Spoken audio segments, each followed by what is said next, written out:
மாண்புமிகு பேரவைத் தலைவர் அவர்களே, தமிழ் வெல்லும் என்ற தாரக மந்திரத்துக்கு சொந்தக்காரர். தமிழர் என்ற ஒரு சொல்லின் மூலமாக அனைத்து ஜாதியரையும் ஒன்றிணைத்தவர். தமிழ் ஞானத்தந்தை என்று சான்றோர் பெருமக்களும் ஆன்றோர் பெருமக்களும் பாராட்டிய தலைவர். அவருக்கு நிகர் அவர்தான் எங்கள் தலைவர். அவருக்கு என் முதல் வணக்கத்தை நான் தெரிவித்துக் கொள்ள நான் விரும்புகிறேன். அரசு என்பது மக்களுக்கு மக்களாலே ஆளப்படுவது என்றான் ஆபிரகாம் லிங்கன். பிற சமூக கொள்கையை வெறுக்காமல் மதிக்க வேண்டும் என்று சொன்னவர் விவேகானந்தர். உலக தொழிலாளர்களே ஒன்றுபடுங்கள், வென்றால் உலகம் உங்கள் கையில் தான் என்றார் காரல் மார்க்ஸ். வாதங்கள் என்பது மக்களின் மகிழ்ச்சிக்கும் சுதந்திரத்திற்கும், புரட்சி என்பது அவருடைய உரிமையை புனிதமாக்குவது என்றார் பிடல் காஸ்ட்ரோ அவர்கள்.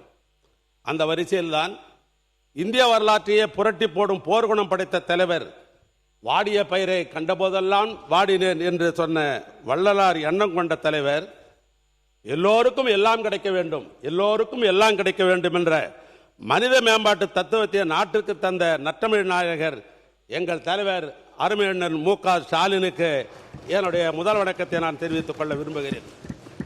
இளைஞர்களுடைய எடு ஞாயிறு, நாளைய தமிழகத்தின் நம்பிக்கை நட்சத்திரம், எங்களுடைய திராவிட இயக்கம், தந்தை பெரியார், பேரறிஞர் அண்ணா, என் தலைவர் கலைஞர், இன்றைய தலைவர் அண்ணன் மு.க. ஸ்டாலின், திராவிட இயக்கத்தினுடைய 5ஆம் தலைமுறை தலைவராக இருக்கிற எங்களுடைய படைத்தளபதி மாண்புமிகு எதிர்க்கட்சி தலைவர்களுக்கு எனது நெஞ்சார்ந்த நன்றி இந்த நேரத்தில் நான் தெரிவித்துக் கொள்ள நான் விரும்புகிறேன்.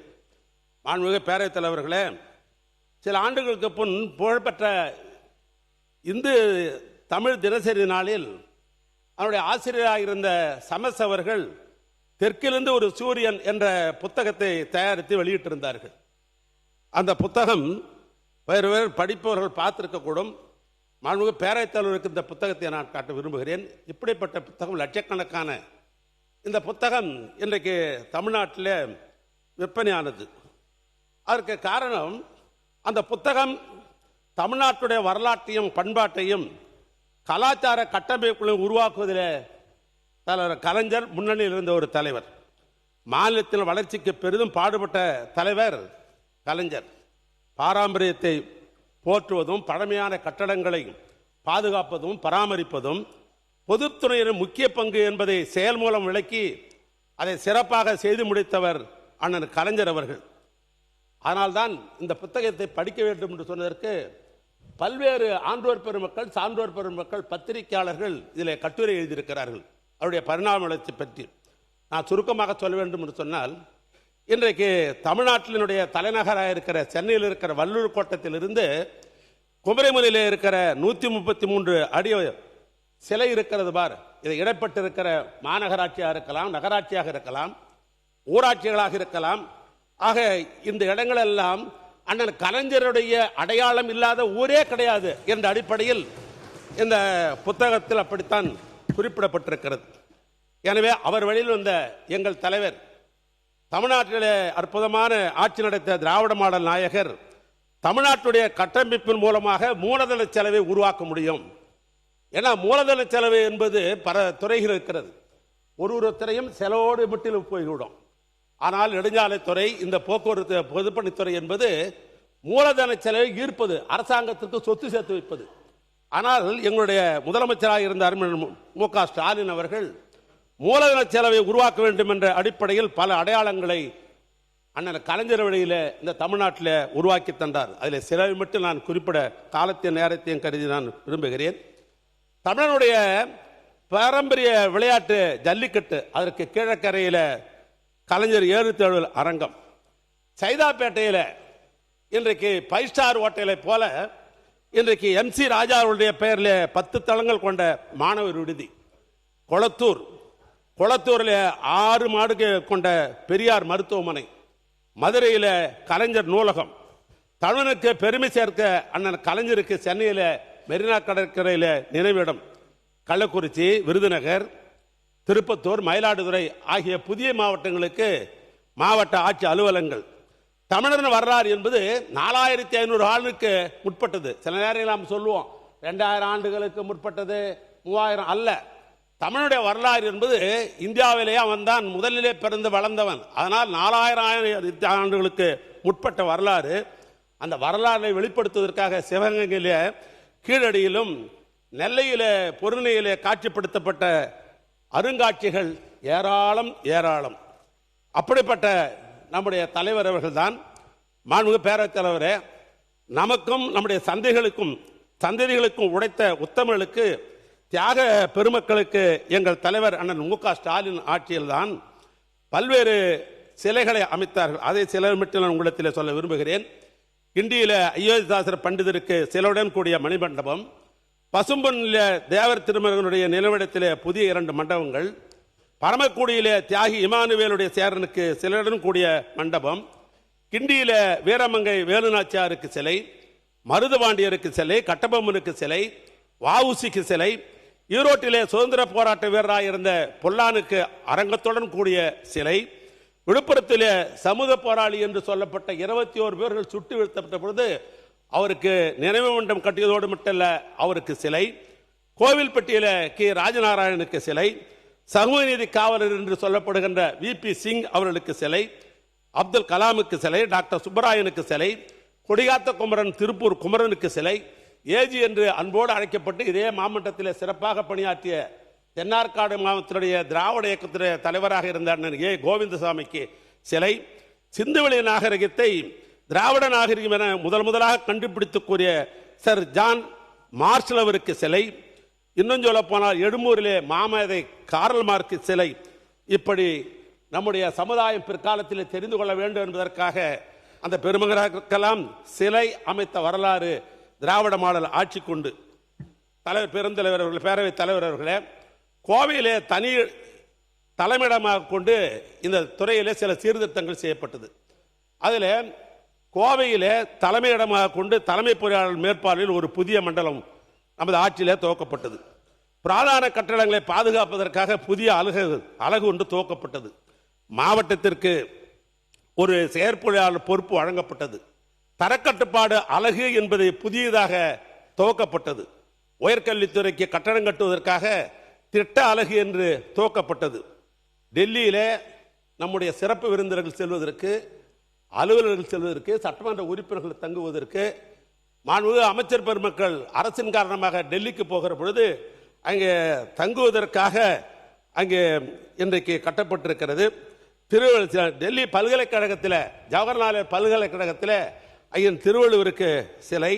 2021 2026 இடைப்பட்ட காலங்களில் 406 உதவி பொறியாளர்கள், சிவில் இன்ஜினியர் 104 உதவி பொறியாளர்கள், மின்னியல் இன்ஜினியர், கொதிகலன் இயக்கத்தில் 4 முதுகலை பொறியாளர், 6 இளநிலை ஆர்கிடெக்ட் ஆகிய பணி நியமனம் செய்யப்பட்டிருக்கிறது.